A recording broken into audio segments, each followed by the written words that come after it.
एक बार ओम का उच्चारण करें।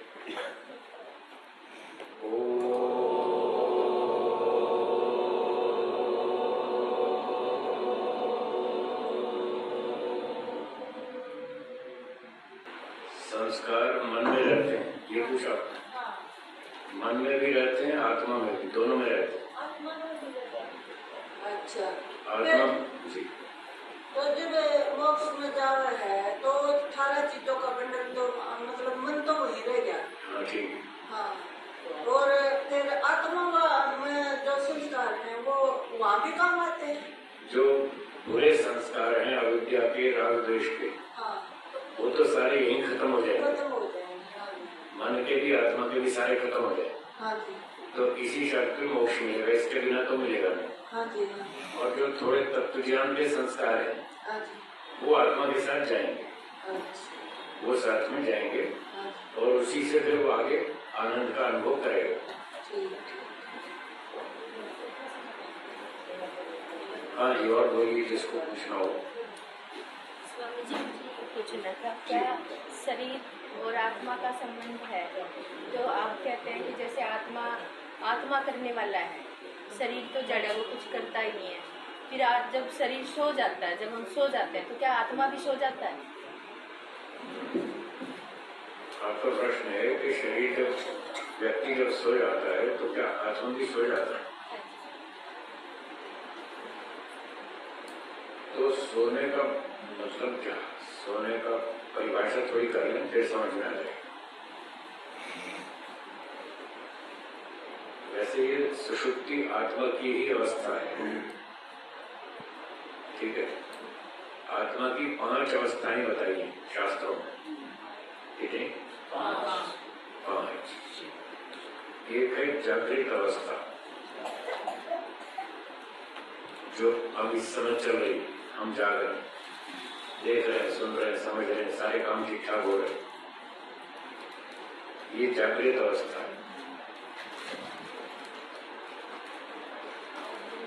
जागृत अवस्था में आत्मा काम कर रहा है, मन भी काम करता है, इंद्रियां भी काम करती हैं, आंख कान सब काम करते हैं, ठीक है। ये जागृत अवस्था। दूसरी है स्वप्न अवस्था, जब हम आधी नींद में होते हैं, सपने देखते हैं, तो उस स्वप्न अवस्था में आंख कान बाहर की इंद्रियां तो कम बंद हो जाती, ये काम नहीं करते, अंदर मन काम करता रहता है। तो मन में जो संस्कार है वो हमें स्वप्न के रूप में दिखते रहते हैं, संस्कार जागते हैं, और आत्मा उनको दृश्यों को देखता रहता है। इसको स्वप्न अवस्था कहते हैं। ये पूरी गहरी नींद नहीं, ये कच्ची नींद है, आधी नींद है ये, और बाहर की इंद्रियां इस समय बंद रहती है। तीसरी है सुषुप्ति अवस्था, जो आपने पूछी। सुषुप्ति अवस्था में शरीर, बाहर की इंद्रियां तो बंद रहती, आंख से देखना सुनना, बाहर की इंद्रियां काम नहीं करती, मन काम करता है, सुषुप्ति में भी करता है, स्वप्न में भी, दोनों में करता है, लेकिन काम करने का तरीका बदल जाता है।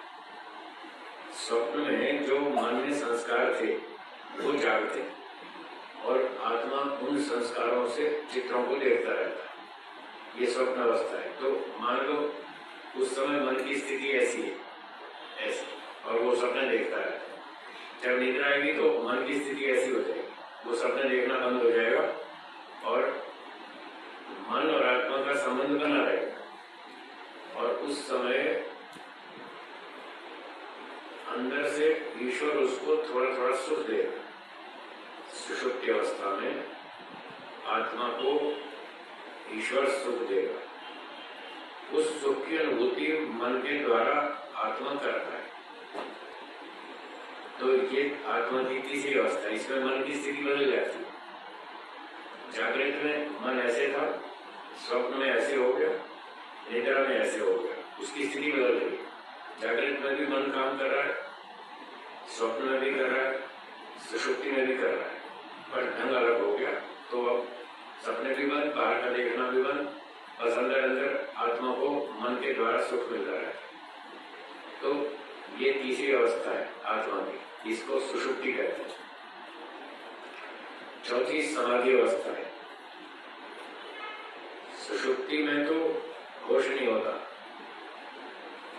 पता ही नहीं होता हम कहाँ पर है, तमोगुण का दबाव रहता है सुषुप्ति में। जब चौथी समाधि अवस्था होती है तो मन और ऐसे हो जाता है और स्थिति बदलती, काम फिर भी करेगा। समाधि में पूरे होश में रहता है, बाहर नहीं देखता, अंदर अंदर आत्मा और मन का कनेक्शन बना रहता है और आत्मा मन के द्वारा समाधि लगाता है, अंदर की चीजों को, आत्मा परमात्मा को अनुभूति करता रहता है। ये चौथी अवस्था है। इसमें भी मन काम कर रहा है। 4 अवस्थाओं में मन काम करता है आत्मा की, जागृत, स्वप्न, सुषुप्ति, समाधि। एक 5वीं अवस्था है जिसको मूर्छा कहते हैं। मूर्छा, बेहोशी। तो बेहोशी में मन की स्थिति और बदलती है, मन और ऐसे घूम जाता है। अब उसका काम बंद हो गया, आत्मा और मन का कनेक्शन कट गया। अब मन काम नहीं करता, इसलिए मन के द्वारा ही आत्मा को जो भी होता है अनुभूति मन के द्वारा होती है। बेहोशी में कोई अनुभूति नहीं होती। जैसे कोई 2 घंटा ऑपरेशन थिएटर में रहा, ऑपरेशन के टाइम पर उसको डॉक्टर ने एनेस्थीसिया देकर बेहोश कर दिया। अब 2 घंटे उसको कुछ पता नहीं चलेगा, वो उस समय मन काम नहीं करता, कनेक्शन कट जाता, तो उसको बेहोशी कहते हैं। तो ये आत्मा की 5 अवस्थाएं। तो ये सारी अवस्थाएं आत्मा के लिए लिखी है शास्त्रों में। एषा खादति, एषा पश्यति, एषा हसति, एषा स्वपिति। आत्मा ही सोता है, स्वपिति। उपनिषद ने लिखा है एषा स्वपिति, तो यही सोता है। सोने का मतलब यही है कि बाहर की इंद्रियों के काम बंद और सपने देखना भी बंद, और बस तमोगुण के दबाव में पड़े रहो चुपचाप। ये है स्वपिति। ठीक है,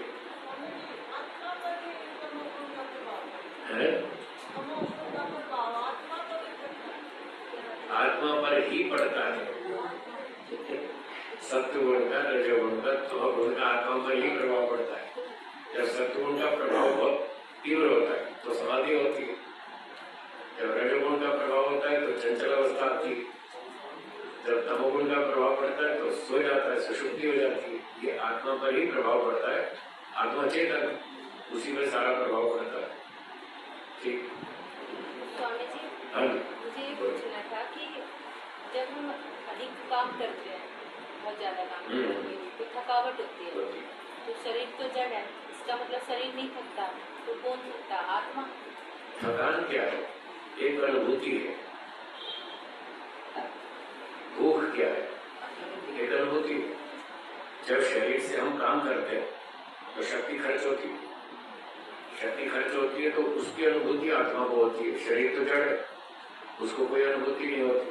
तो आत्मा को अनुभूति होती है, काम करते करते शक्ति खर्च होती है, फिर वो थक जाता है। तो थकान की अनुभूति आत्मा को होती है।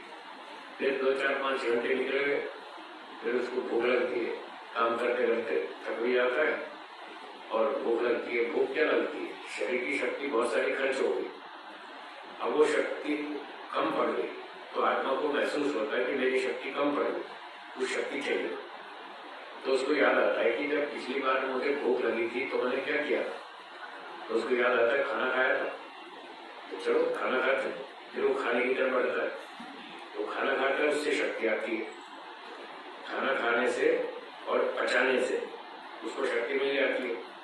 शक्ति मिल जाती है, जो कमी महसूस हो रही थी वो खत्म हो गई, तो आत्मा को अच्छा लगता है। भोजन खा के थोड़ी शक्ति आ जाती है। जैसे जैसे भोजन पचता जाता है तो और अधिक शक्ति आती है, आदमी फिर काम करने के लिए तैयार हो जाता है। तो ये भूख की अनुभूति भी आत्मा को होती है, थकान भी आत्मा को होती है, नींद की अनुभूति भी आत्मा को होती है। सब अनुभूति केवल आत्मा को ही होती है और किसी की नहीं होती। ये थकान भी एक अनुभूति का नाम है। जी बोलिए। बताए जैसे आत्मा भी सो जाती है तो हमारे ऑर्गन्स चलते रहते हैं, वो ईश्वर चलाता है। हाँ, जब हम सो जाते हैं और शरीर के अंग काम करते रहते हैं तो वो ईश्वर चलाता है। शरीर में कुछ क्रियाएं ऐसी है जो आत्मा चलाता है।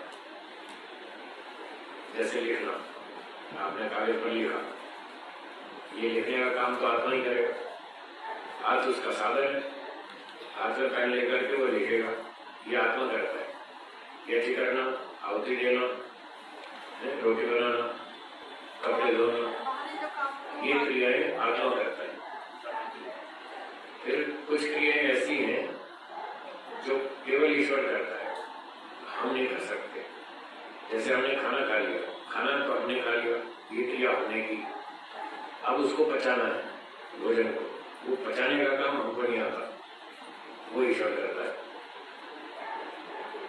तो कुछ क्रियाएं हम करते हैं, कुछ ईश्वर करता है। कुछ ऐसी क्रियाएं हैं जो करता तो ईश्वर है, पर बीच में कभी कभी हम थोड़ी टांग अड़ा लेते हैं, उसमें हस्तक्षेप कर सकते हैं। जैसे हमारी सांस चल रही, 24 घंटे सांस चलती रहती है, ये भी ईश्वर ने चला रखी है। हमारे जिम में होती तो रात को सो नहीं पाते, सोएंगे तो सांस रुक जाएगी, सांस चलाएंगे तो सो नहीं पाएंगे, एक काम हो पाएगा, तो हम सो जाते हैं तो भी सांस चलती रहती। तो ये सांस चलाने का काम ईश्वर का है, पर इसमें हम कभी कभी थोड़ा थोड़ा हस्तक्षेप कर लेते हैं, जैसे प्राणायाम करते हैं।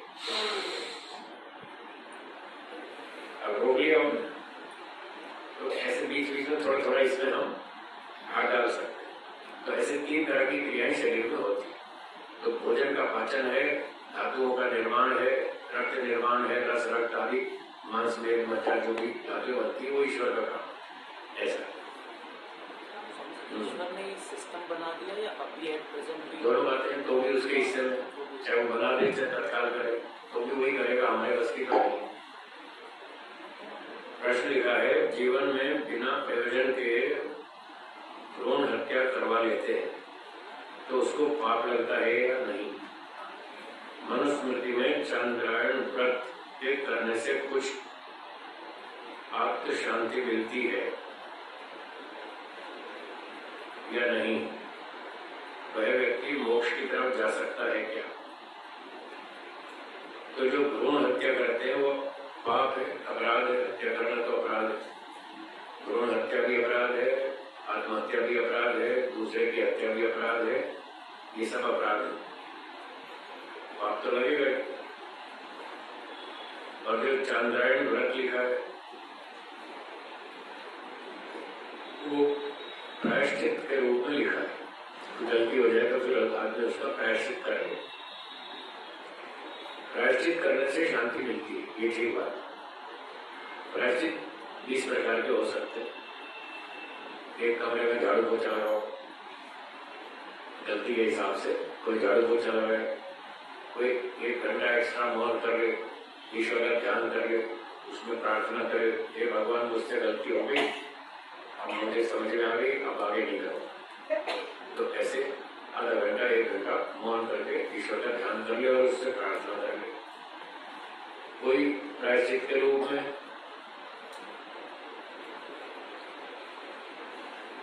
एक समय का भोजन छोड़ दे, कोई आधा भोजन छोड़ दे, जैसी गलती हो उसके हिसाब से प्रायश्चित का अधिक और तरह का हो सकता है। प्रायश्चित के रूप में पेट साफ होगा है, छोटे से पेट साफ वो अलग बात है, पर भोजन छोड़ेगा तो इतना दर्द तो मिला ना उसको, वो अलग बात है। पेट साफ होगा नहीं होगा वो अलग चीज, पर भूखा मरेगा एक टाइम कष्ट होगा ना, तो ये प्रायश्चित तो होगा ना उसका। और भी तरह के प्रायश्चित होते हैं। कोई आर्थिक प्रायश्चित भी हो सकता है, आपने कोई गलती कर दी, चलो भाई 500 रुपये संस्था को दान देते हैं, आर्य समाज को, गौशाला को, अनाथालय को, चिकित्सालय को दान देते हैं, वो प्रायश्चित हो गया। तो ऐसे अपनी अपनी रुचि क्षमता के अनुसार कोई भी तरह का प्रायश्चित कर सकते हैं। तो चंद्रायण व्रत भी एक प्रायश्चित का तरीका है, वो भी गलती के हिसाब से हो सकता है। दंड तो फिर भी मिलेगा ना? दंड अलग चीज है, प्रायश्चित अलग चीज है। दंड फिर भी मिलेगा, पर प्रायश्चित करने से ये लाभ है कि भविष्य में वो गलती रुक जाएगी, ये फर्क।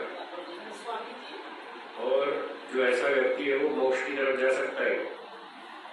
हाँ, प्रायश्चित कर लिया उसने ईमानदारी से, सच्चे मन से, भाई आगे गलती नहीं करूंगा, तो आगे फिर उसका रास्ता खुल जाएगा, फिर मोक्ष की तरफ बढ़ सकता है, कोई बाधा नहीं है जी। स्वामी जी, आप कहते हैं हमारे ऋषि इच्छा मृत्यु लिया करते थे, वो किसमें आता है? इच्छा मृत्यु सबको आती नहीं है, सबका अधिकार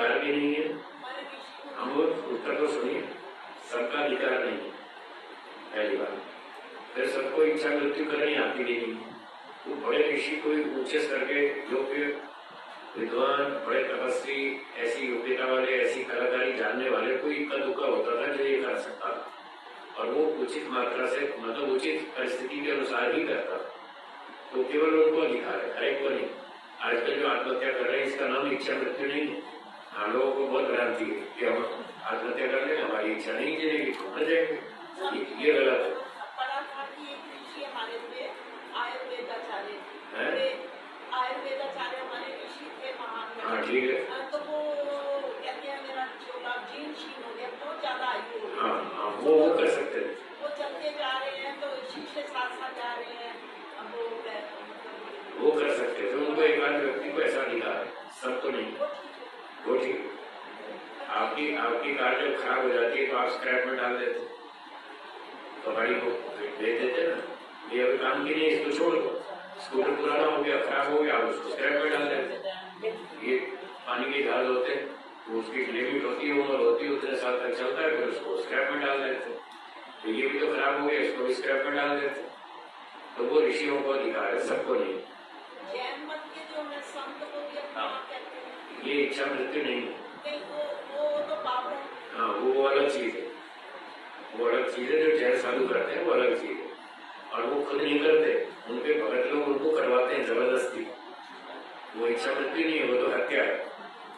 हाँ, वो उनके भगत लोग उनको मार देते हैं, भूखा मारते हैं, खाना नहीं देते, बीमार हो जाते हैं, बूढ़े हो जाते हैं, उनकी चिकित्सा नहीं कराते, बल्कि उनको मार देते हैं, खाना नहीं देते, वो चिल्लाते हैं, रोते, तो ढोल ढमाते हुए जाते हैं ताकि चिल्लाना बार बार ना सुने, उनका शोर उसमें दब जाए और मर जाए। ये इच्छा मृत्यु नहीं है, ये तो हत्या है। वही क्या स्वामी विवेकानंद जी को भी मोक्ष मिला, उनको उनके पाठ को थे? ऐसा नहीं होता, उस जन्म में नहीं मिला होगा, और एक दो जन्म लेने पड़ेंगे। उनकी योग्यता इतनी नहीं लगती जितनी महर्षि दयानंद जी की लगती है। उनके बारे में तो लगता है उनका मोक्ष हो गया महर्षि दयानंद जी का, इनमें थोड़ी कसर थी। योग विद्या तो सिखाई तो इन्होंने योग विद्या नहीं सिखाई, इन्होंने व्याकरण, दर्शन, सिद्धांत सिखाया, वेद का सिद्धांत सिखाया। योग विद्या तो कोई स्वामी कौन थे, वो संपूर्णानंद आदि आदि उन लोगों से सीखी थी। फिर ये जरूरी नहीं है कि जो योग विद्या सिखाएगा तो उसका मोक्ष हो ही जाएगा। मोक्ष होने के लिए 5 क्लेश तद्बीज होने चाहिए, ये शर्त। तो इनके ऐसे लगता नहीं कि इनके भी 5 क्लेश? इनका इतिहास जो हमने पढ़ा समझा, उससे नहीं लगता कि ये उस लेवल पर आ गए। 10% कमी रही होगी, 5-10% कुछ कमी रही होगी, ये उस लेवल पर नहीं पहुंचे। महर्षि दयानंद जी पहुंच गए, दोनों का इतिहास पढ़ने से ऐसा लगता है। जी स्वामी जी, बोलिए। जो भीष्म पितामह ने अपने प्राण त्यागे थे, तो वो भी तो एक इच्छा में, वो गलत है, वो झूठे भ्रांति। लोगों को 6 महीने तक तीरों की शैया में लेटे रहे, सब झूठ। फालतू अतिशयोक्ति बढ़ा लोग बोलते रहते हैं। महाभारत में बहुत सारी बातें झूठी, 90% उसमें, 90 नहीं 900% मिलावट है। क्योंकि ऐतिहासिक ग्रंथ नहीं है, महाभारत एक ऐतिहासिक ग्रंथ नहीं है, साहित्यिक ग्रंथ है। मैं कह रहा हूँ उसमें 10,000 श्लोक थे, ये सत्याग्रह में लिखा है। व्यास जी और उनके शिष्यों ने मिलकर जो महाभारत का इतिहास लिखा, उसमें केवल 10,000 श्लोक थे। आज जो महाभारत मिलता है बाजार में, उसमें 1 लाख श्लोक हैं। तो बताओ कितने मिलावट हुई? 900%, 90% नहीं, 900%। 10,000 में 90,000 मिलाए तो 900% हुआ ना। मैथ्स वालों लगाओ हिसाब। हाँ, तो बहुत मिलावटी बातें, झूठी बात है। द्रौपदी वाला कांड भी मिलावट वाला है। द्रौपदी हाँ, वो भी मिलावटी, वो भी झूठ है, इम्पॉसिबल है, हो ही नहीं सकता, ऐसा हो ही नहीं सकता। एक ऑटो रिक्शा वाला भी सहन नहीं कर सकता उसकी हाजिरी में उसकी पत्नी को कोई आग लगा दे, वो सहन कर लेगा? ऑटो रिक्शा वाला 10 क्लास पढ़ा हुआ, 5 क्लास पढ़ा हुआ, वो नहीं सहन कर पाएगा। और वहाँ 5 महारथी बैठे हैं, वो मुँह देखते रहेंगे। ये सब बकवास, सब झूठ। स्वामी जी, अमेरिका में जो है बेटा डॉक्टर आईसीयू में, तो वहाँ पर ये प्रावधान है कि कोई व्यक्ति अपनी इच्छा से उसको फिर दवाई नहीं ले सकता, अपनी इच्छा से ले सकता है। नहीं, वो दवाई उसने स्वयं नहीं ली। हाँ, मतलब वो अपनी इच्छा से कहीं मैं नहीं लूंगा, अभी 3 दिन में और दवाई ये गलत है, ये गलत है। वो कितनी उम्र का है? बूढ़ा आदमी हाँ। 80-90 साल हाँ, का। हाँ। हाँ तो जब डॉक्टर ने कह दिया ये नहीं बचेगा, तो अपनी इच्छा से कोई उसको करने की 2 दिन में जब डॉक्टर ने कह दिया ये बचने लायक नहीं है, ये तो मरेगा, तो फिर उसको क्यों खामखा लंबा खींच रहे आप? आईसीयू में रखे 6 महीने तक क्यों लंबा खींच रहे? तो उसके साथ अन्याय है। जो ईमानदार डॉक्टर होते हैं वो कहते हैं भाई अब इसका जीवन खत्म हो गया है, अब इसको घर ले जाओ और सेवा करो, जब तक चले सो चले, भगवान की इच्छा है, जब तक चलाएगा। तो उसके लिए ऐसे करना चाहिए। वो इच्छा मृत्यु नहीं है, दवाई नहीं देते। वो इच्छा मृत्यु नहीं है। अच्छा। हाँ, वो स्वाभाविक मृत्यु, उसकी उम्र खत्म हो गई, उसको मरने दो, क्यों लंबा खींच रहे उसको? ये तो डॉक्टर लोग तो बिल बनाने के लिए लंबा खींचते हैं।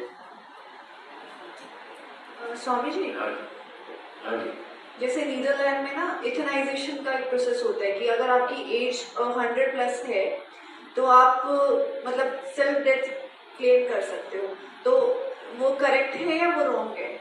मतलब 100 से ऊपर उम्र। हाँ, अगर आपकी उम्र 100 से ऊपर है ना तो आप डेथ के लिए अपना फिल कर सकते हो कि भाई मैं मरना चाहता हूँ, तो वो चलो, आपको भगवान ने आपको यहाँ जीने के लिए भेजा है, मरने के लिए नहीं। मरना आपके अधिकार में नहीं है, वो ईश्वर के अधिकार में। ईश्वर ने आपके कर्मों का फल दिया, पूरा भोगो। आप पहले कैसे मरेंगे? आपको मरने का अधिकार नहीं दिया, वो अधिकार ईश्वर के हाथ में। स्वाभाविक मृत्यु जब होगी, जब शरीर की शक्ति खत्म हो जाएगी, तब ऑटोमेटिक मर जाएंगे, वो स्वाभाविक मृत्यु है। आपको अधिकार नहीं कि मैं 100 से ऊपर हो गया, वेद में लिखा 400 तक जीना है। अभी क्या जल्दी हो रही मरने? अभी तो 400 तक जीना है, आप 100 के ऊपर क्यों मर रहे हैं? वो आपका अधिकार नहीं है। हाँ, और हाँ बोलिए।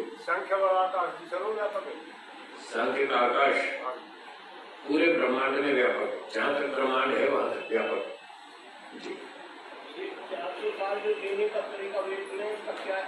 इसका तरीका इसका तरीका बताओ। कल बताया था और बताता। पहले तो आजकल कोई 400 साल नहीं जी सकता।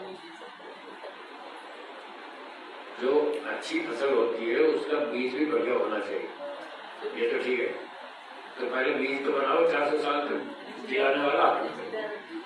तो माता पिता अभी मजबूत नहीं है, 10 पीढ़ी 15-20 पीढ़ी तक तो माता पिता को ब्रह्मचर्य का पालन करना पड़ेगा।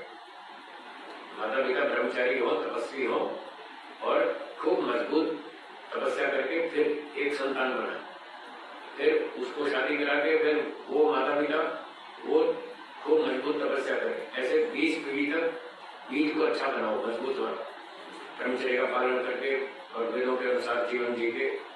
खाना पीना ठीक हो, अनाज ठीक हो, फल ठीक हो, सब्जी ठीक हो, वायु ठीक हो, पानी ठीक हो, हवा ठीक हो, शुद्ध हो, हवन करना, ध्यान करना, व्यायाम करना, ब्रह्मचर्य का पालन करना। अब तो सारे बिगड़े हुए, तो आज तो कोई नहीं जीने वाला 400 साल। अगर ऐसा हो जाए जैसा मैं बता रहा हूँ, ऐसा शुद्ध वायुमंडल हो, सारा खाना पीना यज्ञ हो, वेदानुकूल आचरण हो, तो 10-20 पीढ़ी तक तपस्या करके ब्रह्मचारी बनाओ, फिर संतान पैदा करते रहो 20 पीढ़ी तक। उसके बाद 21वीं पीढ़ी को फिर बनाओ ऐसे ही ब्रह्मचारी, उसकी शादी मत कर, वो 300-400 साल तक जी जाएगा। ऐसे जी सकते हैं, आपकी इच्छा है।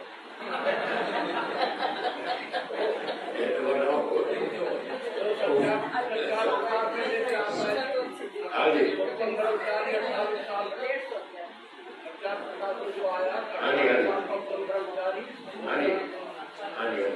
हाँ वो आयुर्वेद के नियमानुसार वैसे करना चाहिए, वो ठीक है। आयुर्वेद के अनुसार। स्वामी जी, हाँ जी बोलो। जिज्ञासा, आध्यात्मिक जिज्ञासा कुछ लोगों में होती है और कुछ लोगों में नहीं होती है। अगर हम इसको संस्कारों की कहेंगे कि पीछे के संस्कार होते हैं, तो कहीं से तो शुरुआत हुई होगी ना। शुरुआत का मैं बता चुका हूँ, शुरुआत मानोगे तो ईश्वर अन्यायकारी होगा। नहीं, मैं आध्यात्मिक जिज्ञासा की बात कर रहा हूँ स्वामी। वो पिछले जीवन के अनुभव से हो जाती है। पिछले जन्म में बहुत मार खाई तो वो कान पकड़ता है कि अगली बार शादी नहीं करूंगा। वो तो पिछले जन्म से मार खा के भी सीख जाता है, उसके लिए शुरुआत की जरूरत ही नहीं। नहीं, कुछ लोगों में होती है, कुछ में नहीं होती है। तो कुछ लोग मार ज्यादा खा चुके हैं, उनको ये होती है, जिसको कम मार खाए उनको नहीं होती है। अभी और मार खाओ। अभी और मार खाओ, मैंने बहुत खा रखी है। आपसे ज्यादा मैंने खाई, इसलिए मेरे जिज्ञासा हो गई। जितनी ज्यादा मार खाओगे उतना अकल जल्दी आएगी। हाँ। स्वामी जी, जिन्होंने मतलब एक व्यक्ति को पता नहीं है विवाह होगा, अब विवाह के बाद इस रास्ते का मतलब विवाह छोड़ देना चाहिए? क्या कह रहा है? विवाह होगा? मोक्ष के रास्ते का पता नहीं स्वामी जी। हाँ ठीक है, हो गया, विवाह हो चुका है। हाँ। अब मोक्ष के रास्ते का पता लगा, हाँ। तो विवाह छोड़ देना चाहिए? नहीं छोड़ना चाहिए, पहले वो ड्यूटी पूरी करनी चाहिए। पता लगने से नहीं छोड़ना चाहिए। तीव्र वैराग्य हो तो छोड़ना चाहिए। अब तीव्र वैराग्य इतना सुनने से नहीं होता। हाँ, लोग घर में पत्नी से झगड़ा करके भाग जाते, क्या मुझे तो वैराग्य हो गया, 15 दिन में रोते हुए घर आते, उसका नाम वैराग्य नहीं है। हाँ, उसका नाम वैराग्य नहीं है। रुक्मिणी और कृष्ण भगवान इनके ब्रह्मचर्य से इन्होंने संस्थापन कर दी, तो उनका क्या हुआ फिर आगे वो इतने साल जिए या क्या? पता नहीं, मेरा तो इतिहास विषय नहीं है, मैं नहीं जानता। हमें इतिहास में मुझे रुचि नहीं है, मैं पढ़ता ही नहीं। मोटी मोटी बात जान लेता हूँ, मैं ज्यादा नहीं जानता। बस हमें तो इतना सीखना है कि ब्रह्मचर्य का पालन करेंगे तो लाभ होगा, आयु बढ़ेगी, बुद्धि बढ़ेगी, भक्ति बढ़ेगी, बहुत सारे गुण मिलेंगे। तो इतना सीख लो बस काफी। अब इसका क्या हुआ वो फिर इतिहास वालों से पूछो, मेरा तो विषय नहीं है इतिहास, मेरा विषय अध्यात्म है। दर्शन और अध्यात्म की बात पूछो। हाँ, टाइम पास मत करो, धन की बात पूछो। मैंने सुना था कि मोक्ष जो है, मोक्ष वो स्त्रियों को होता है, पुरुष को हो है। नहीं, सबका हो सकता है, क्यों? स्त्रियों के हाथ पैर कान नहीं होते, पुरुषों के होते, स्त्रियों का क्यों नहीं होगा? मैंने यही तर्क दिया था, मतलब वो कह रहे थे कि क्या है कि पुरुष प्रधान है। प्रधान का मतलब मोक्ष के लिए इन्वेंटरी थोड़ी स्त्रियों के लिए होती है, रास्ता खुला है। प्रधान का मतलब होता है कि पुरुष थोड़ा ज्यादा करते हैं, वो थोड़ा ठीक ज्यादा रहती है, कितना फर्क है भाई। मोक्ष के लिए दोनों का रास्ता खुला है, दोनों जा सकते हैं। वेद पढ़ने का अधिकार दोनों को है, समाधि लगाने का दोनों को है। कोई ना करे उसकी अलग बात है, कोई मेहनत ना करे वो तो पुरुषों को भी मोक्ष का सबको काम हो रहा है क्या? हाँ जी, और बोलिए। स्वामी जी, ये पूछना है जी,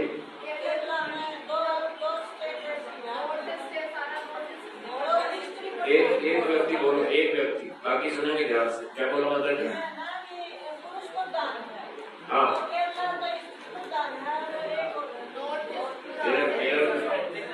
केरल में स्त्री प्रधान है ना? हाँ हाँ, ठीक बात है, कहीं कहीं है।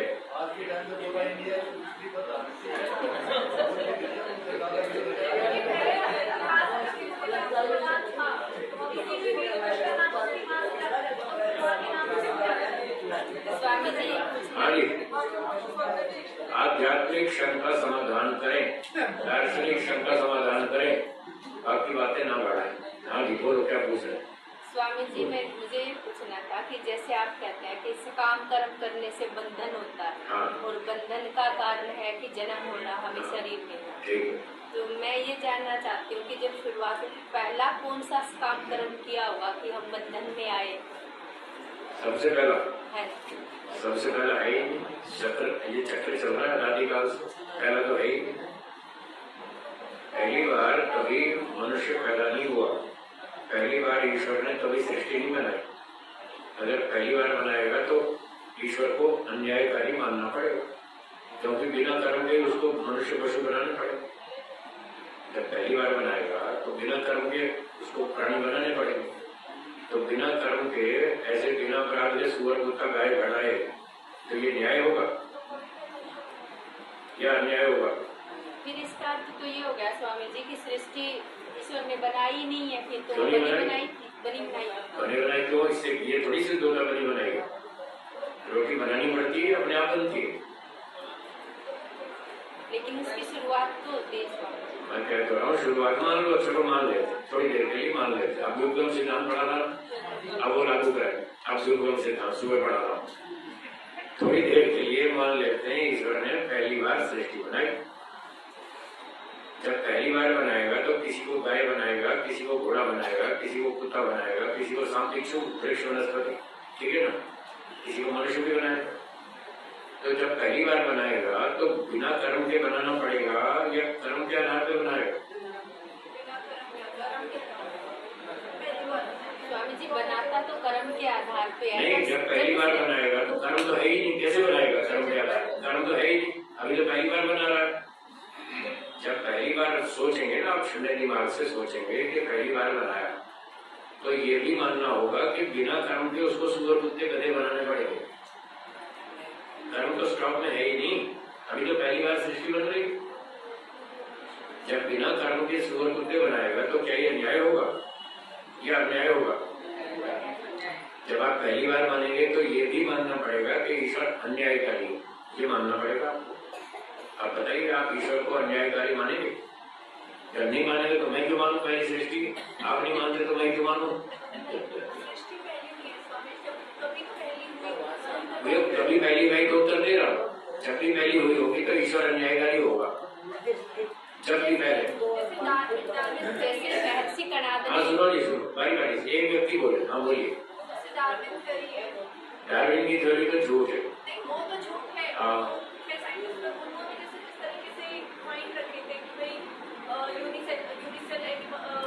मैं कह रहा हूँ झूठ है, उसके पास कोई बॉडी बनाने वाला तो है ही नहीं, अपने आप बॉडी बनती नहीं, कौन बनाएगा? चलो मेरा प्रश्न है डार्विन से, किसने बनाया? डेवलपमेंट किसने किया?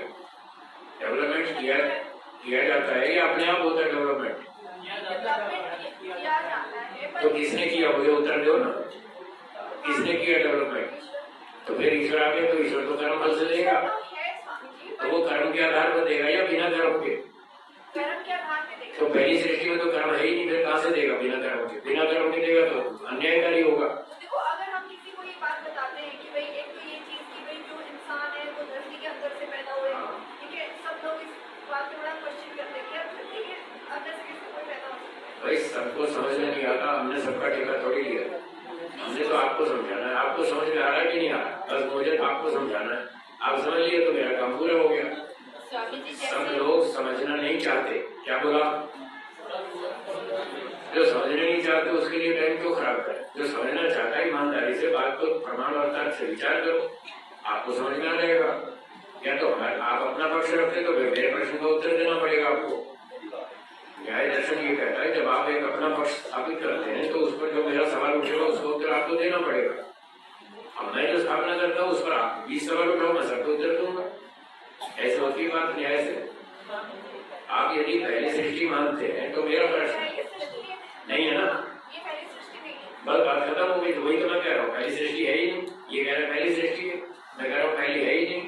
पहली मानते ईश्वर अन्यायकारी होगा। स्वामी जी मेरा क्वेश्चन है, कल आप कह रहे थे कि अभी ठहर जाओ विचार, एक बात पूरी होने दो भाई, बीच में क्यों काट रहे?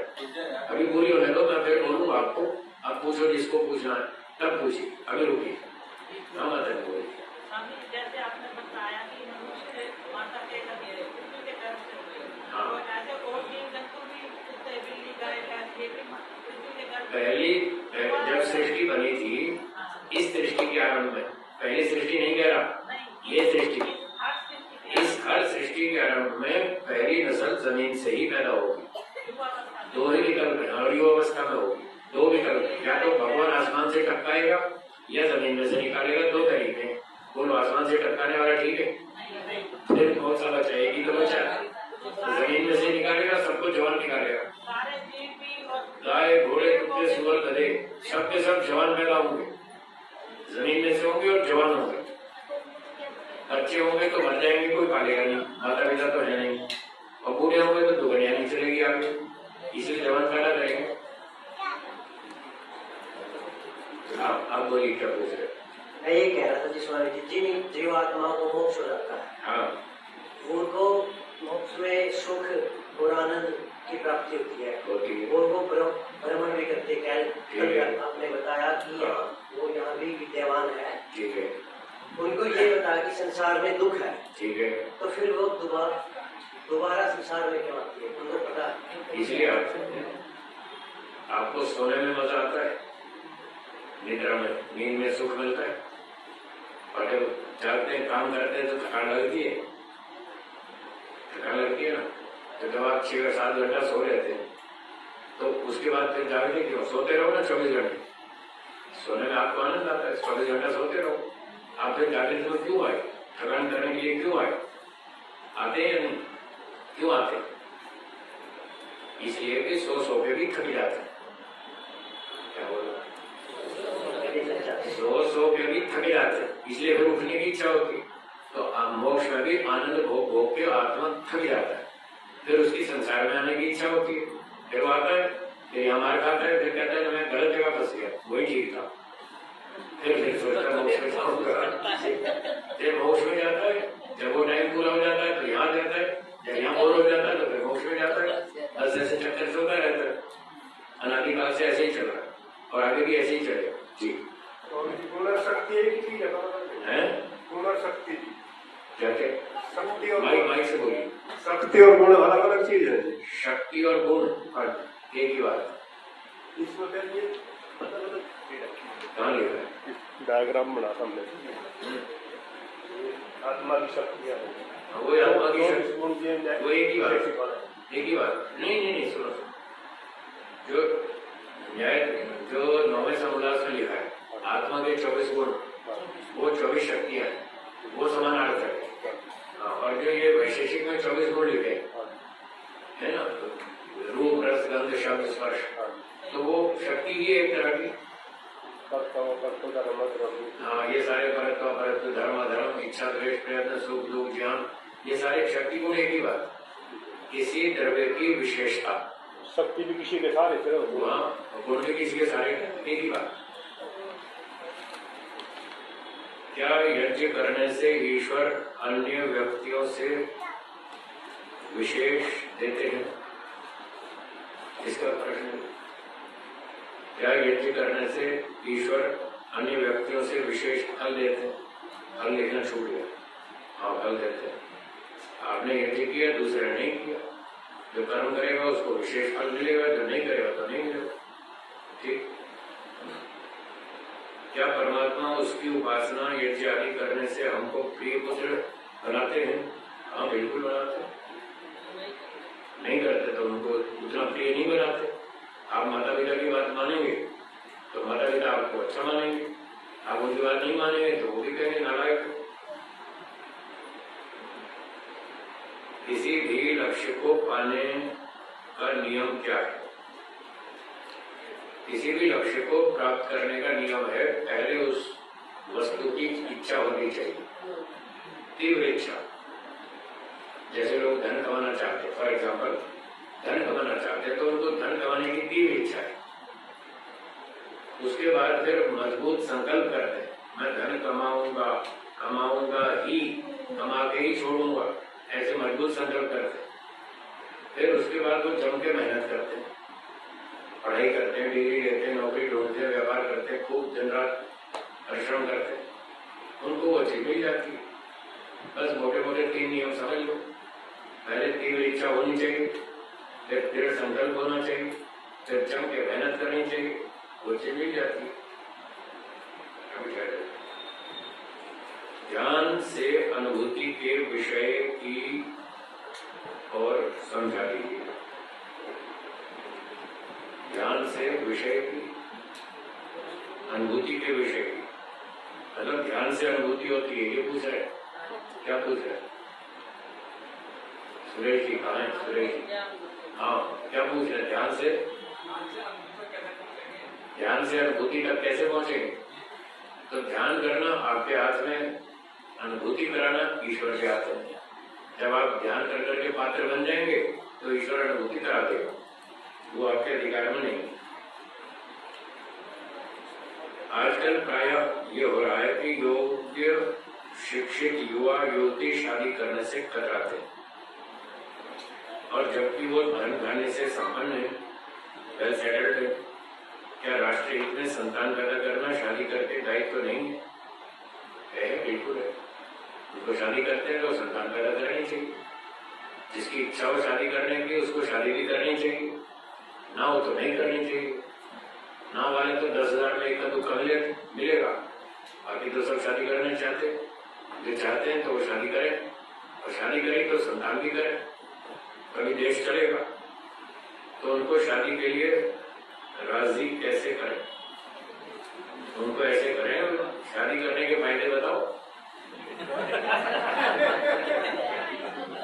शादी करने के फायदे बताओ और संतान उत्पत्ति के फायदे बताओ। शादी तो कर ली और संतान नहीं की तो बुढ़ापे में तुम्हें दवाई कौन दिलाएगा, रोटी कौन खिलाएगा, सेवा कौन करेगा? तो संतान भी तो चाहिए ना सेवा करने के लिए बुढ़ापे में। तो या तो ब्रह्मचारी बनो, शादी नहीं करनी तो ब्रह्मचारी बनो, देश की सेवा करो। और शादी करते हो तो फिर संतान भी पैदा करो और माता पिता की सेवा भी करो बुढ़ापे में, जैसे उन्होंने आपको पाल पोस के बड़ा किया। तो फिर आप अपने बड़े बुजुर्गों की सेवा भी करो और संतान को भी विद्वान बनाओ, बुद्धिमान बनाओ, ताकि आपके बुढ़ापे में वो भी सेवा कर दे। तो उनको ये बताएं यदि तुम बूढ़े होगे, तुम्हें बुढ़ापे में बच्चों से सेवा चाहिए या नहीं। अगर सेवा चाहिए तो बच्चे पैदा करो, तभी तो वो सेवा करेंगे। ऐसे उनको राजी करो। ठीक है, और बोलिए। हाँ बोलिए। मेरा एक प्रश्न था कि जैसे आत्माओं की जो संख्या है वो फिक्स है, ठीक है, तो एक तो जनसंख्या लगातार बढ़ती जा रही है, ठीक है। एक प्रश्न और ये है कि जैसे आजकल डॉक्टर पशुओं में भी अगर देखें तो नई नई नस्लों का निर्माण हो रहा है, ठीक है, जैसे गाय में भी होलिस्टिन फ्यूजन होगा, ठीक है, और वनस्पतियों में भी नई नई प्रैक्टिकल कर करके और नई नई नस्लें तैयार कर रही ठीक है। तो उसके अंदर जो आत्माएं आ रही है वो आत्मा कैसी है?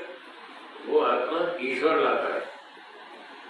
चाहे नई नस्ल डेवलप करो, चाहे पुरानी में संतान बढ़ाओ आगे, वो आत्मा को भेजने का काम ईश्वर का है, ईश्वर करता है। जैसे किसान खेत में बीज बोता है, अब बीज से अंकुर फोड़ना, उसका पौधा बनाना, ये तो किसान के हाथ में नहीं है ना, ये किसके हाथ में है? ईश्वर के। तो जब वो बीज बोता है तब ईश्वर उसमें आत्मा को भेजता है। जब बीज खेत में बोएगा किसान, तब ईश्वर आत्मा भेजेगा तो अंकुर फूटेगा, अंकुर फूटेगा तो पौधा बनाएगा, ईश्वर करेगा सारा काम। तो ऐसे ही वैज्ञानिक लोग जो नई नई नस्लें बना रहे हैं वो सिर्फ फर्टिलाइज करते हैं, बीज बो देते हैं, फिर आगे ईश्वर आत्मा भेज देता है तो वो नस्ल पैदा हो जाती है। अगर ईश्वर आत्मा नहीं भेजेगा तो नई नस्ल पैदा नहीं होगी। तो ईश्वर का काम है आत्माएं भेजना। और जो आपने पूछा कि जनसंख्या बढ़ती जा रही है, आत्माएं तो फिक्स है, तो मनुष्य बढ़ गए तो कीड़े मकोड़े कम हो गए, वहां से आत्माएं हट के यहाँ गई, शरीर उधर शरीर घट गए, इधर बढ़ गए, कभी इधर घट जाते हैं उधर बढ़ जाते हैं, कभी उधर घट जाते हैं इधर बढ़ जाते हैं। अब पूरा हिसाब तो आपके पास है नहीं, एक मच्छरों का हिसाब नहीं आपके पास, यहाँ तो लाखों योनियां किस किस का हिसाब रखेंगे। मुझे आप असंख्य बताते हैं। हाँ, फिर भी फिक्स है नंबर, असंख्य होते हुए भी नंबर फिक्स है, ना वो घटता है ना बढ़ता है, उतनी ही रहती है। और शरीर घटते बढ़ते रहते हैं, क्योंकि शरीर उत्पन्न भी होता है और मरता भी है। जब नए शरीर पैदा होते हैं तो शरीरों की संख्या बढ़ती है, आत्माओं की नहीं। और जब शरीर मर जाते हैं तो शरीरों की संख्या घटती है, आत्माएं तो उतनी ही रहती है। इधर से उधर शरीर बदलती रहती है, और ये बदलना ईश्वर का काम है। वो हमारे आत्माओं के कर्मों के आधार पर उनके शरीर बदलता रहता है। हाँ बोलिए। स्वामी जी, अभी जो बात हुई थी ना कि सृष्टि का जब आरंभ हुआ तो उस समय मनुष्य अन्य प्राणी जो है वो जमीन से निकले, पैदा हुए।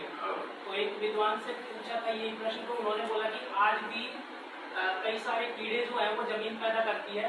उस समय जो धरती की कैपेसिटी थी वो ज्यादा थी, शक्ति ज्यादा थी, अब शक्ति कम हो गई, इस कारण से नहीं हो रहा। तो ये उदाहरण सही है? गलत। ये तो उदाहरण तो ठीक है कि आज भी कीड़े जमीन से पैदा होते हैं, ये तो ठीक है, पर जो उन्होंने सार निकाला वो गलत है, फिर धरती की शक्ति कम हो गई। ये बात उनकी सिद्धांत गलत है। अब जब माता पिता है तो जमीन से ईश्वर क्यों पैदा करेगा? अब तो माता पिता नहीं थे, इसलिए जमीन से पैदा किए, न कि शक्ति ज्यादा थी। अब घट गई, अब ऐसा कारण नहीं है, शक्ति घटने का कारण नहीं है, नियम की बात है। जब आप कार चलाते हैं तो कार खड़ी है, खड़ी हुई कार को गति में लाना है तो कौन सा गियर लगाएंगे? पहला गियर लगाएंगे। खड़ी हुई कार को गति में लाने के लिए पहला गियर लगाएंगे, और जब 80 की स्पीड में चल रही हो तब आप पहला गियर लगाएंगे, तो नियम बदलेगा ना। 80 की स्पीड पे पहला गियर नहीं लगेगा। तो जब सृष्टि खड़ी है उसको चालू करना है गियर लगेगा, जमीन में से पहला करेंगे। अब जब माता पिता से पैदा हो रहे हैं तो अब तो 80 की स्पीड में चल रहा है, अब पहला गियर क्यों लगाएंगे? आप जमीन से क्यों पैदा करेंगे? नहीं करेंगे, नियम के विरुद्ध है। हाँ जी,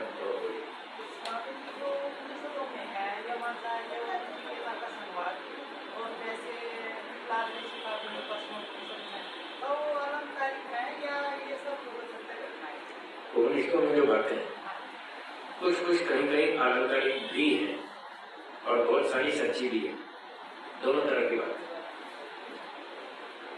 हाँ जी स्वामी, मैंने ये जो आर्यवेद जी हैं, स्वामी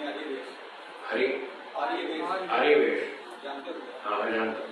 उनके एक वचन में मैंने सुना क्या सुनता रहता हूँ। क्या सुना? वो ये कह रहे थे कि जरूरी नहीं है कि 100 वर्ष तक ही जीना हो मोक्ष के लिए। ठीक है, माने जो कोई युवा जैसे देश के लिए, राष्ट्र के लिए, जैसे आप काम करते हो कि इस तरह का उसका आपकी तरह वो हो जाता है, मतलब उसकी मानसिकता बन जाती है और राष्ट्र के लिए वो अपने प्राण में खबर कर देता है। जैसे 20 साल की उम्र में जैसे मर्सिडाइन चले गया तो उसका भी मोक्ष हो जाता है। मतलब उसका मोक्ष हो जाएगा सैनिक का? सैनिक के लिए नहीं, हाँ, वो माने समाज के लिए जो समाज के लिए क्रांतिकारी जो क्रांतिकारी है, समाज के लिए काम करता है, उसका मोक्ष नहीं होता। वो गलत है। आर्यवेद जी बोले, आदित्य वेद बोले, कोई भी बोले, सवाल इस बात का नहीं है कौन बोलता है, सवाल ये इस बात का वेद के अनुकूल है विरुद्ध है। जिसकी बात प्रमाण के अनुकूल है हो सकते है, कोई भी बोले, बच्चा बोले हम उसकी भी बात मानेंगे। 10 साल का बच्चा भी कोई बात सही बात कहता है, वेद के अनुकूल कहता है, हम उसकी मानेंगे। और 70 साल का व्यक्ति भी अगर वेद विरुद्ध बोलता है तो नहीं मानेंगे। व्यक्ति से कोई मतलब नहीं, हमें सिद्धांत से मतलब है, सत्य से मतलब है। तो देश के लिए क्रांतिकारी काम करता है, इससे मोक्ष नहीं होता है। होता हो तो दिखाओ कौन से वेद में लिखा है, कौन से शास्त्र में लिखा है। योग दर्शन में लिखा है जिसके 5 क्लेश दग्ध बीज हो जाते हैं, क्या बोला, उसका मोक्ष होता है। मैं तो प्रमाण दे रहा हूं, आप प्रमाण दो। क्रांतिकारी का मोक्ष होता है, दिखाओ कहां लिखा है। तो ये तो ऋषि वचन है, प्रमाण है। योग दर्शन 2रा चैप्टर 4था सूत्र, उसके भाष्य में लिखा है जिसके 5 क्लेश दग्ध बीज हो जाते हैं उसका मोक्ष होता है। और वो ये स्थिति केवल योगी में होती है, दूसरे में नहीं होती। ये भी लिखा है, ये भी लिखा है, केवल योगी व्यक्ति का मोक्ष होता है, ये भी लिखा है। ये जो 5वीं अवस्था है दग्ध बीज, क्लेशों की दग्ध बीज अवस्था, योगी नहीं एक न अन्यत्र, व्यास जी के शब्द लगे नहीं है, केवल योगी में ही होता है और किसी में नहीं होता। तो मोक्ष तो उसका होता है, क्रांतिकारी का नहीं होता, कभी उसको देर लगेगी, उसको योगी बनना पड़ेगा। और बोलिए माइक ले लो, माइक कहाँ गया? माइक से बोलिए, ठीक सुनाई नहीं देता। माइक है ना आपके पास, माइक से बोलिए।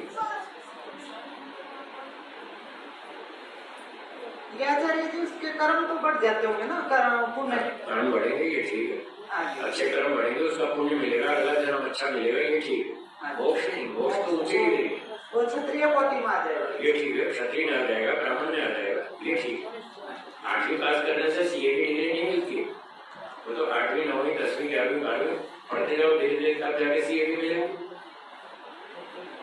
हाँ, और बोलिए।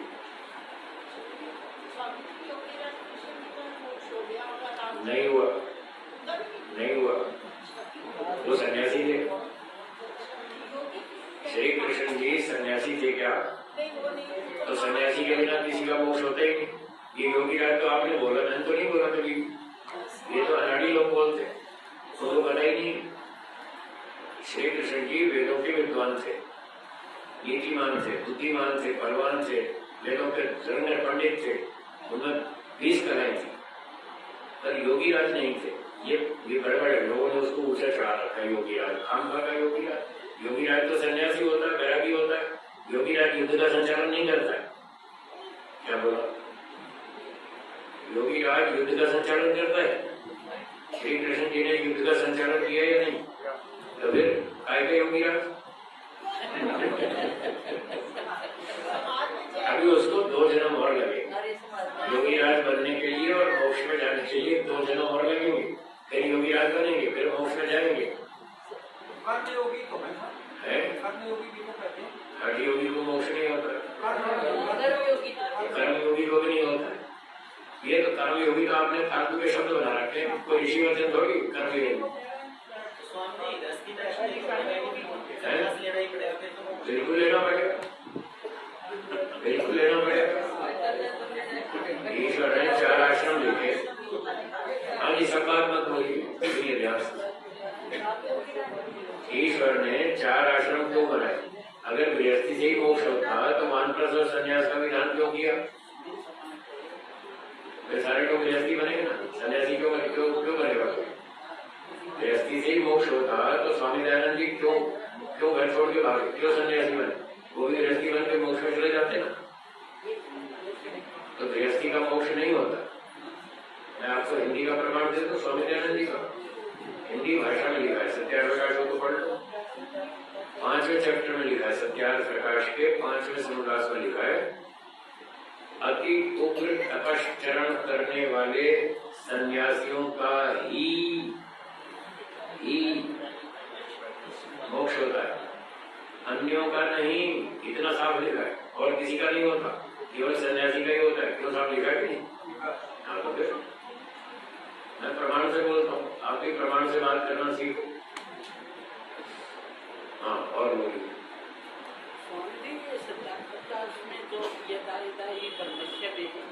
स्वामी जी ने ये लिखा है कि वो आपको शौक है कैसा ऐसा जीवन। श्री कृष्ण जी का लिखा है, श्री कृष्ण जी का जीवन आप पुरुषों के सदृश है।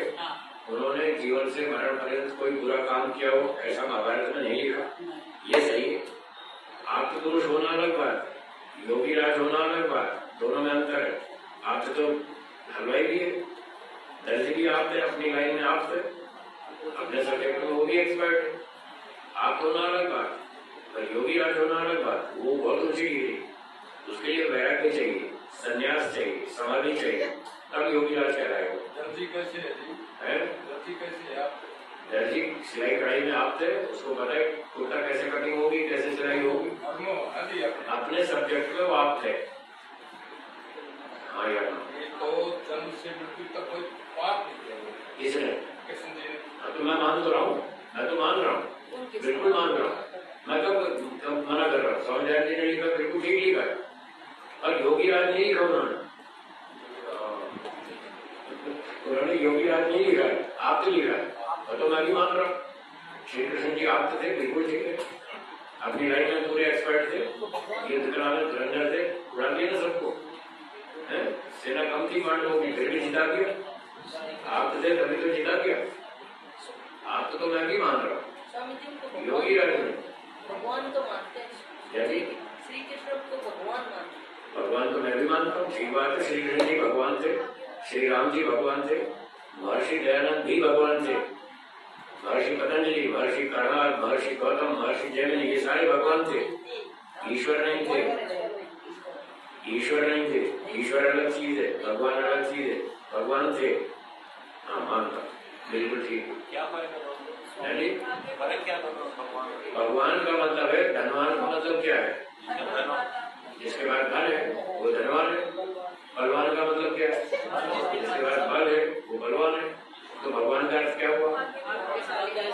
जिसके पास भग है वो भगवान है। तो भग शब्द के 6 अर्थ लिखे एक शब्दकोश में, वो 6 चीज होनी चाहिए, वो भगवान है।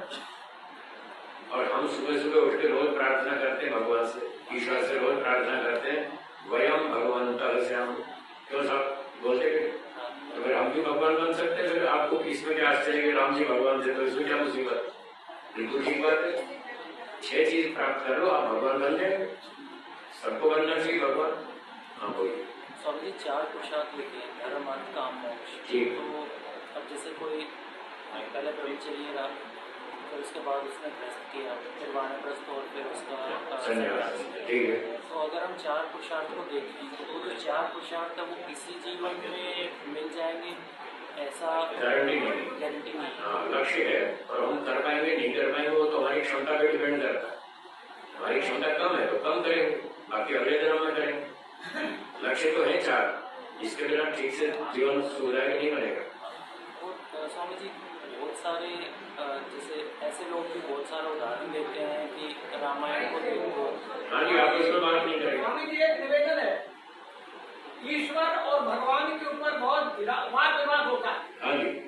तो हम आपसे ये प्रार्थना करेंगे कि वो जो 6 चीज आपने बताई है, हाँ जी, भगवान में ये होगी कि वो जरा बताने का। हाँ बताओ, बिल्कुल बताओ।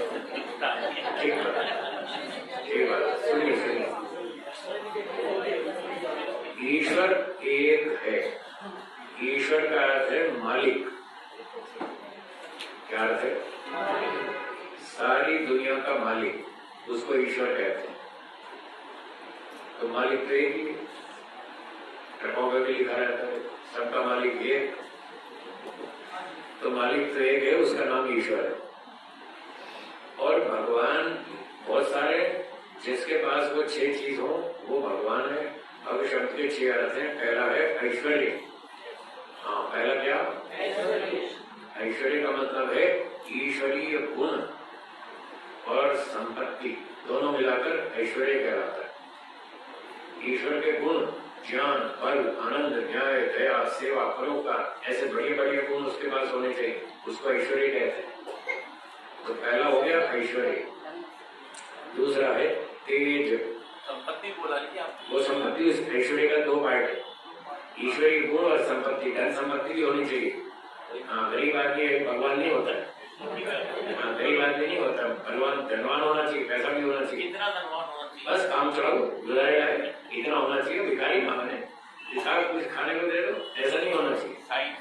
मजबूत होना चाहिए, धन से संपन्न होना चाहिए। ठीक है, तो ऐश्वर्य पहला गुण हो गया। दूसरा है तेज।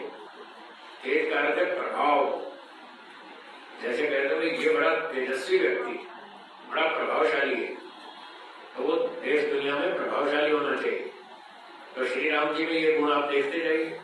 श्री राम जी में ईश्वरीय गुण थे, न्याय, दया, सेवा, सभ्यता, नम्रता, बहुत सारे गुण थे। और संपत्ति भी अच्छी थी उनके पास। और फिर तेज, प्रभावशाली थे, उनका बहुत प्रभाव था दुनिया में, आज तक उनका प्रभाव चल रहा है। ये तेज हो गया। दूसरा, तीसरी बात है यश। उसका संसार में यश होना चाहिए, यश कीर्ति होनी चाहिए। तो यश कीर्ति भी है श्री राम जी की, आज तक चल रही है। सारी दुनिया में लोग उनको बड़ा सम्मान से देखते हैं। और चौथी बात है श्री। श्री का मतलब है शोभा। उनका सम्मान है दुनिया में, लोग बड़े सम्मान कर रहे हैं उनके। आज तक मंदिर बना बना के पूजा कर रहे हैं, उनका सम्मान तो है ना उनका। वो पूजा कर रहे हैं वो गलत है, लेकिन सम्मान तो कर रहे हैं। ठीक है, 4 हो गए, ऐश्वर्य, तेज, यश और शोभा। श्री, शोभा। 5वां है ज्ञान। अच्छा विद्वान होना चाहिए, बुद्धिमान होना चाहिए, वेदों का ज्ञान होना चाहिए उसके पास। तो श्री राम जी, श्री कृष्ण जी में वेदों का विद्वान था। ये दोनों वेद के पंडित थे, बड़े अच्छे धुरंधर विद्वान थे। तो 5वां ज्ञान हो गया। और 6ठा है वैराग्य। वैराग्य का मतलब मोह माया में नहीं फंसना। रामचंद्र जी मोह माया में फंसे हुए नहीं थे, जो भी करते थे न्याय से करते थे, पक्षपात अन्याय नहीं करते थे। श्री कृष्ण जी भी ऐसे ही थे, वो भी मोह माया में नहीं फंसे थे, न्याय पर चलते थे, दुष्टों के धुर्रे उड़ाते थे। स्वामी जी, रामचंद्र जी मर्यादा में थे। हाँ। और अभी विक्रमादित्य युद्ध न्यायकारी। हाँ। हम संतोपाठ पढ़ते हैं न्यायकारी के। हाँ। तो आप न्यायकारी बता रहे हो, रामचंद्र को कहते हैं उसने अपनी स्त्री को कभी के कहने से घर से भाग। ये तो झूठ है, ये तो क्या मर्यादा और न्याय में क्या? ये तो मिलावट है। मर्यादा और न्याय कोई फर्क नहीं, कोई फर्क नहीं। मर्यादा और न्याय एक ही बात। मर्यादा उसको कहते हैं जो व्यक्ति किसी सीमा का उल्लंघन करता है तो वो उसको मार डालती है। ये संस्कृत का शब्द है मर्यादा। मर्या अदब, मर्या कहते हैं मनुष्य को, अदब भक्षण धातु है। जो मनुष्य सीमा का उल्लंघन करता है उसको वो खा जाती है, उसको मर्यादा कहते हैं। इसलिए कहते हैं मर्यादा का उल्लंघन मत करो, मारे जाओ। ठीक है, और मर्यादा का उल्लंघन नहीं करना, मर्यादा में रहना, सीमा में रहना। तो सीमा में रहना यही तो न्याय है। तो न्याय और मर्यादा में कोई फर्क नहीं, एक ही बात है। मर्यादा भंग करेंगे तो अन्याय होगा। संकल्प पाठ में विक्रमादित्य का नाम तो देते हैं, रामचंद्र। वो तो हमारी मर्जी है, जिसका मर्जी राम का शुरू कर तो कौन मना कर रहा है, वो तो हमारी चंद्रमा ने नित्य हमारे पास में है, इसलिए हम उसको याद कर रहे थे। और राम जी को क्या सम्मान नहीं देते? अब भारत समाज में बाद में नारे लगाते हैं भगवान श्री राम की जय, लगाते तो है। अब ये तो बहुत सारे यहाँ सबका तो न्याय नहीं बोलते, सबका तो जय नहीं बोल पाते। फिर आप संपूर्ण रूप में बोलते हैं देश पर बलिदान होने वाले वीरों की जय, वीरांगनाओं की जय। अब सारे इकट्ठे आ गए ना उसमें, तो श्री राम भी आ गए, श्री कृष्ण भी आ गए, महारानी लक्ष्मीबाई भी आ गई, सब आ गए, चंद्रशेखर आजाद सब आ गए। तो इस तरह से हाँ जी, वो मेरी बात पूरी होने लगी। छठा है वैराग्य। वैराग्य मतलब न्यायपूर्वक सारे काम करना, तो ये छठा गुण है। 6 चीजें जिसमें हो उसका नाम है भगवान। अब ये 6 चीजें श्री राम जी में थी, इसलिए हम उनको श्री राम भगवान श्री राम कह देते। 6 चीजें श्री कृष्ण जी में भी थी, हम उनको भगवान कृष्ण कह सकते हैं, कोई दिक्कत नहीं है। ऐसे 6 चीजें श्री महर्षि दयानंद जी में थी, हम उनको भगवान दयानंद भी कह सकते हैं, कोई दिक्कत नहीं है। ये सारे ऋषियों में 6 चीजें थी, इनको सबको भगवान कहते हैं। योग दर्शन के व्यास भाष्य में लिखा है भगवान आगत्य भगवान जैगी शब्द है, वह भगवान शब्द लिखा है। तो भगवान का अर्थ समझ में आया। अब यही 6 चीजें ईश्वर में भी है, इसलिए उसको भी भगवान कहते हैं। तो भगवान शब्द कॉमन है, दोनों के लिए प्रयोग होता है, परमात्मा के लिए भी और महापुरुषों के लिए भी। लेकिन ईश्वर केवल एक के लिए होता है। ईश्वर एक ही है, मालिक दुनिया का, बस वो एक है। ये सारे मालिक नहीं है, ये अच्छे गुण वाले हैं, इसलिए इनको भगवान कहते हैं। हाँ, अब बोलिए क्या पूछना। परमात्मा भी एक ही है, परमात्मा और ईश्वर एक ही। ईश्वर, परमात्मा, परमेश्वर सब एक ही, दुनिया का मालिक एक ही है। अच्छा, दूसरा श्री कृष्ण भगवान को आपको पुरुष कहा गया है। आपका मतलब होता है एक्सपर्ट। राम जी को नहीं कहा, वो भी एक्सपर्ट है, वो भी आप थे। कौन मना कर रहा है? वो तो खाली एक एग्जाम्पल दे दिया उन्होंने, कोई बाकी को मना थोड़ी किया कि राम जी आप तो नहीं थे, ऐसा कहा लिखा है। आप कहेंगे भाई भूख लग रही है क्या करो, आप कहेंगे दाल रोटी खा लो, तो इसका मतलब ये थोड़ी कि चावल खाने से भूख नहीं मिटेगी। आपने चावल का निषेध तो नहीं किया ना, आपने कहा दाल रोटी खा लो, तो इसमें कोई दोष नहीं। तो राम जी भी आप थे, मैं तो कह रहा हूँ हलवाई भी आप थे, मिठाई बनाने में आप थे। एक्सपर्ट जो एक्सपर्ट है, जो सच बोलता है, जो परोपकारी है, जो उस विद्या को दूसरे को सिखाता है, उसका नाम आप्त है। ये शास्त्रों में परिभाषा लिखी है आप्त की। दूसरा आपने भगवान का जो एग्जाम्पल दिया उसके हिसाब से तो अपना मोदी जी भगवान नहीं बन सकते। मोदी जी को भगवान कह सकते हैं।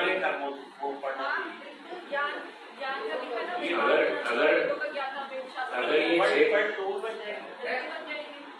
अच्छा, आप खुद तो कह रहे हैं कि वयम भगवंत श्याम, हम भगवान बने, और मोदी जी भगवान बने, आपको मिर्ची लग रही है? उससे क्यों लग रही है? आप बन सकते हैं, मोदी जी क्यों नहीं बन सकते? आप ये 6 बातें देख लो, जिसमें 6 बातें वो भगवान है।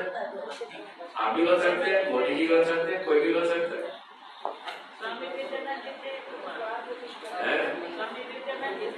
हाँ, भगवान थे, बिल्कुल थे। इनमें ये 6 बातें थी, इनको भगवान कहेंगे, कोई दिक्कत नहीं। समय समाप्त हो गया, पाठ को विराम देंगे, ओम का उच्चारण करेंगे।